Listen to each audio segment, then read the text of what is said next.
In the dead of night, on a lonely, winding road, a convoy of trucks rumbled through the darkness. Among the drivers was a young woman, let's call her Alara.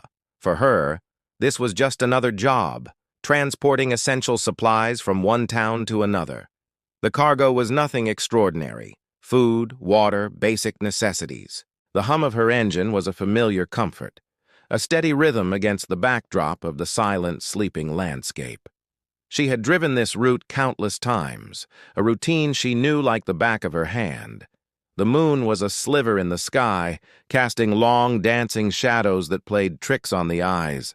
Ilara sipped her coffee, her thoughts wandering to the sunrise she'd see in a few hours. A simple reward for a long night's work.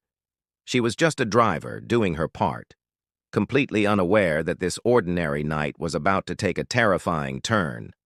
Suddenly, the night erupted.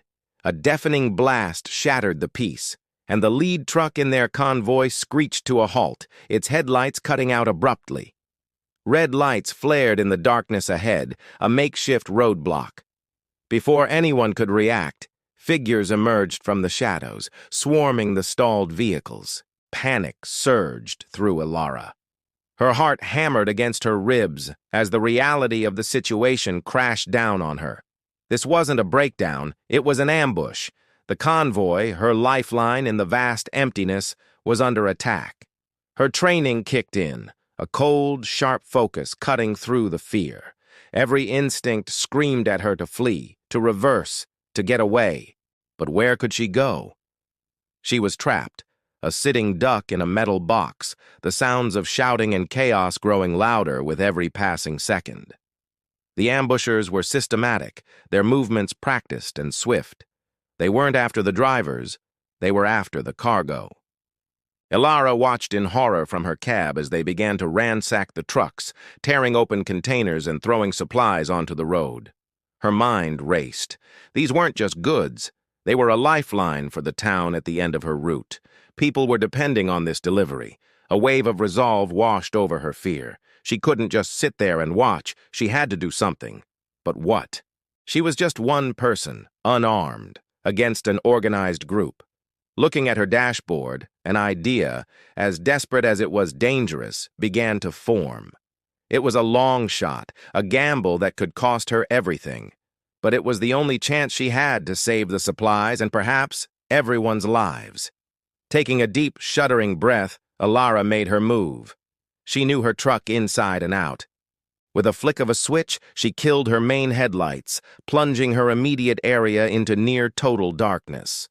Then, she hit another switch, one that activated the powerful roof-mounted spotlights, normally used for navigating treacherous terrain. A blinding beam of light shot out, sweeping across the scene and catching the ambushers completely off guard. They froze, momentarily blinded and disoriented. That was the opening she needed. Ilara slammed her hand on the horn, a deafening, continuous blast that echoed through the night. It was a signal, a desperate cry for attention, hoping to alert anyone, anything within earshot. At the same time, she grabbed her radio, her voice shaking but clear. "Convoy under attack! Mile marker 73, we need help!"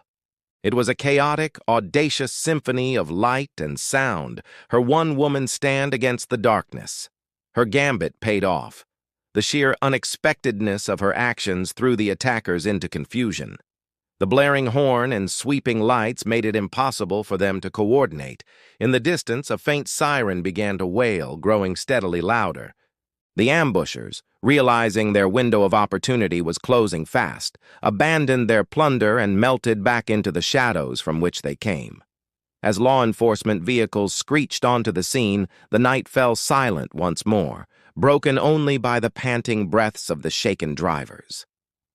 Ilara slumped back in her seat, adrenaline still coursing through her veins. She hadn't fought with fists or weapons, but with quick thinking and courage. She was just a driver, tasked with delivering supplies. But on that dark night, she delivered something more: hope. Her bravery ensured that a community would not go without, proving that even in the most frightening of circumstances, one person's courage can light up the darkest of roads. Thank you so much for watching. If you enjoyed this story, please hit that like button and subscribe for more content just like this. We'd love to have you as part of our community. Stay safe and see you in the next video.